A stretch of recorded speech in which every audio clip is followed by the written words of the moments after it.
heavy because it's all that junk in there. So I was like, okay, this is heavy. I can't go anymore. I'm tired. And God was like, dude, just get rid of it. And I was like, no, I don't want to. So he allowed me to take a few minutes and sort through the things I didn't need anymore, like dating and, pornography and gossiping and all that stuff. And wait, I think, okay, sorry. I take that back. Gossiping was still in there. Sorry, that's confusing.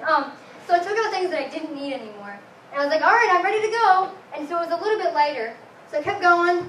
I kept going. But it got really heavy.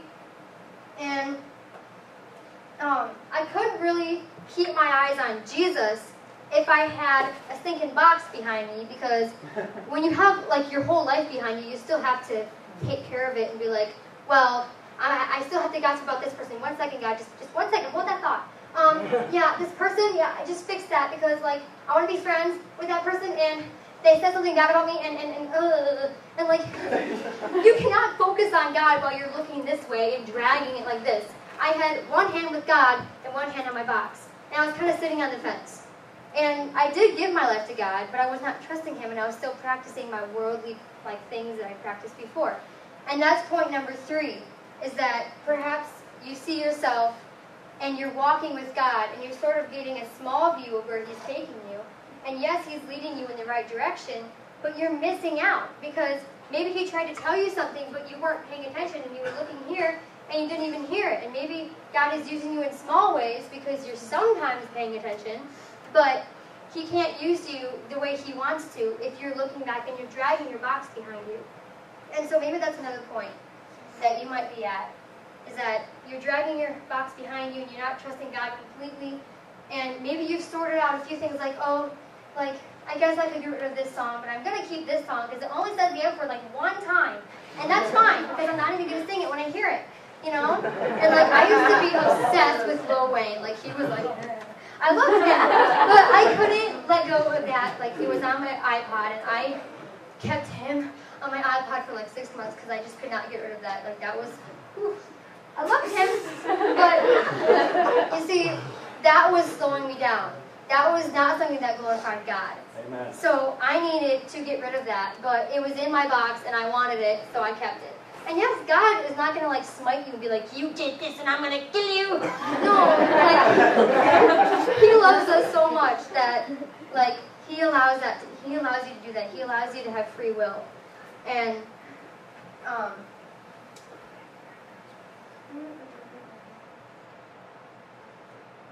I walked with God like that for a while because Satan knew that God was going to use me in certain ways that I was not ready for because I was being distracted. And as I was walking, Satan put little things in front of me. And God was like, excuse me, you have a log in front of you, you're going to trip. But I didn't hear him because I was walking like this and I fell. And I was being distracted. And Satan, I'm just saying, the devil is smart. I'm not going to I'm just going to be honest, he is smart. And gossiping is ugly, okay? And that is not glorifying God. And I still had gossiping in my box, so I could not glorify God all the way. I could not give Him my everything when that gossiping was still in there. And I honestly was just doing that. I was just swearing because everyone else did and they seemed to be fine. And I still had to be, I took that verse literally, we are in the world but not of the world. I took it literally and was well, I can still be cool and swear and do all this stuff and listen to Lil Wayne and all this stuff, and I can still follow God. But honestly, I was missing so much I didn't even realize it. And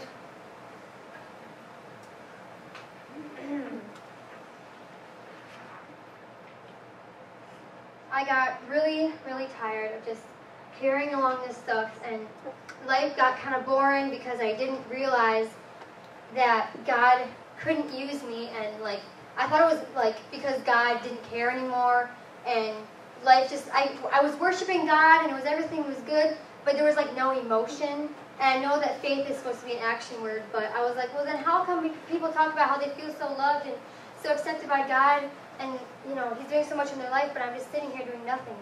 And I needed to realize that my box was the thing that was slowing me down. And finally I was like, you know what? I can't believe I'm doing this, but I don't care anymore.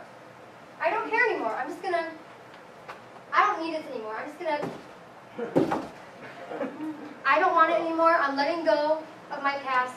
I'm not going to practice any of those habits. I'm a new person, which means my life is new, which means that's not a new life. That's like a big box of dead stuff. And I'm not dead anymore. I'm alive. Yes.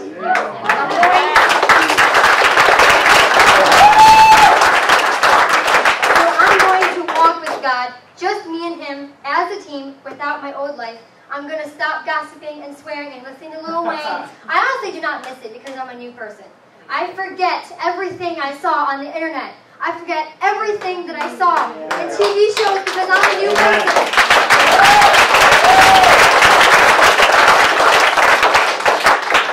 And Revelation 21:5 says, "And He sat upon the throne and said, Behold, I make all things new."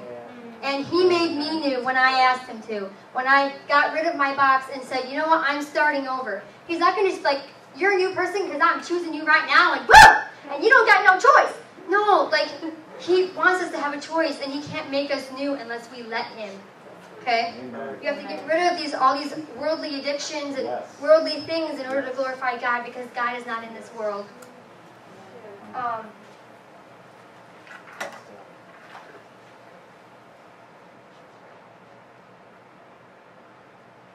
And also about this new thing I just want to add. With all these physically abusing myself, God doesn't just make your soul new. Yes, He makes your heart and your soul new, but He makes your whole body new, because I don't even have any scars anymore on my feet. People have told me that I physically look different because of what God has done for me. That I'm now alive. I'm not this dead person anymore. I'm alive.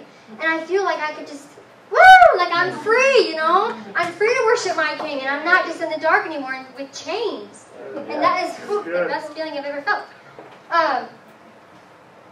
And that's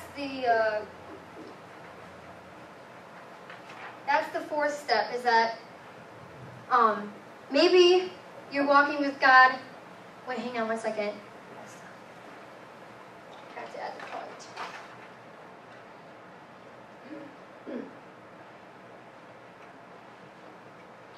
Maybe you're walking with God, but you're not letting your past go, and you're carrying it along with you, and you're being slowed down. And did I already say that, or did I not? I did? Okay. Sorry, I kind of messed up in my notes here. Oh, yes.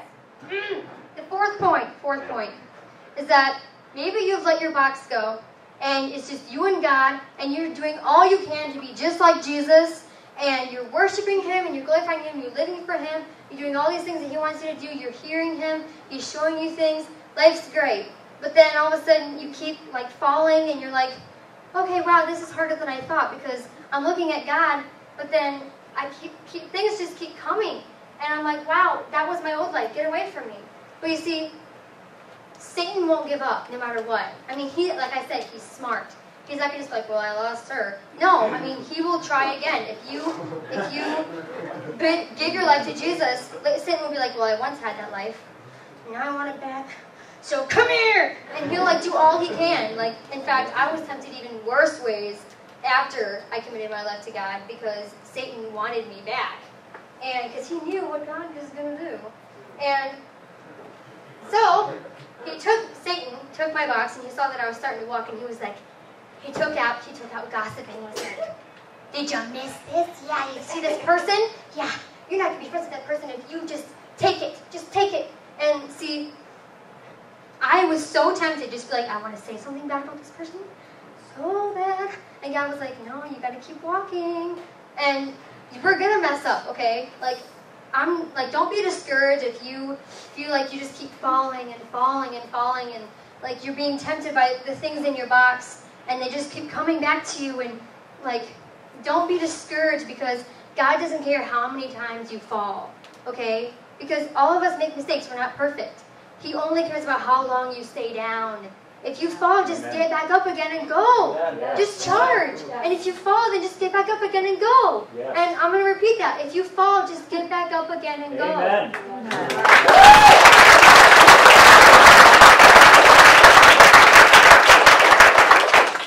So, I'm going to go over the 4 points again. And like I said, I want you to identify where you are. Because all of you are at some point in this journey.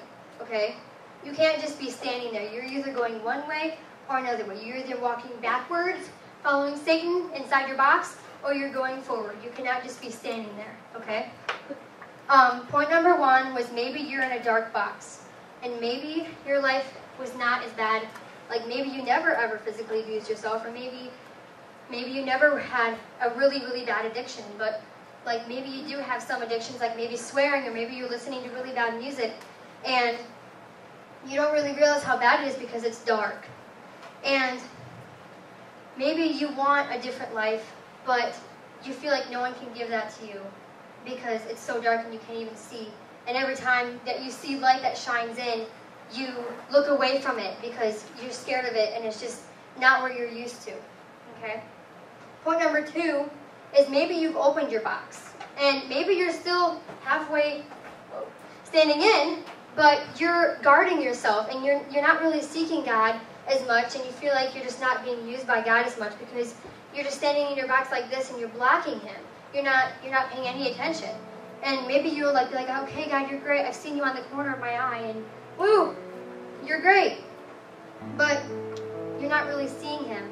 And sometimes maybe you have to read the Bible more, and that's putting your guard down. That's trusting God. And point number 3 is you faced the light and you stepped all the way out of your box, but maybe you couldn't let go of your old life and you had to drag your box along with you, and it was heavy, so maybe you took out a few things so that you could go a little bit faster, but it was still slowing you down. And if it's not glorifying God, then it will slow you down because it's dark, okay? And that is going to slow you down. Point number 4 is maybe you've gotten rid of your whole box and you've kicked it back there, and you're walking with God with both hands with Him, and you feel like God is using you in amazing ways, but you just keep messing up. And maybe something was thrown in front of you again. Maybe you felt sinless for a day, but then another temptation came and you took it and you're like, wow, I can't believe I even stopped doing this for a day because this is what I really enjoy. And like, gossiping is honestly really hard to stop, but it's possible, okay? And maybe Satan keeps throwing things in front of you because, I mean, he knows you're not going to look back there because you were back there. He knows that you are looking ahead of you, so he's going to put those things ahead of you. And they're going to be like in your face, like, you know. And it'll be hard not to take those things and be like, oh, I did miss this, you know. But, you know, but don't be discouraged, like I said, because God does not care how many times that you've fallen, you know. Like, that makes me so happy, you know. He only cares about how long you stay down. Like, that makes me feel happy. So, identify where you are right now. Maybe you're inside a box. You've never, ever, ever really paid much attention to God, and every time you feel like you should stop something, you look away because it's bright, and you don't like it, and you're not used to it, and nobody else does it. Like, anyone in your school probably, like, you could walk around yelling, Jesus, and people are like, okay, she's weird. But, you know, that's just because they're in boxes too, and when they see light, they don't like it. And that's how I used to be. But see, the light is what you need, and people just don't realize that. And wow. So now that you've, like, I hope all of you have identified where you are, at least, like, kind of. And if you have, I'd like you to please close your eyes. I want everyone in this room to close their eyes. It's just you and God. It's not about the person on your right or the left. It's just you and God. I want you to think about where you are. And if you've identified where you are, I want you to lift up your hand. No one's looking around. Keep your eyes closed, put your hands down.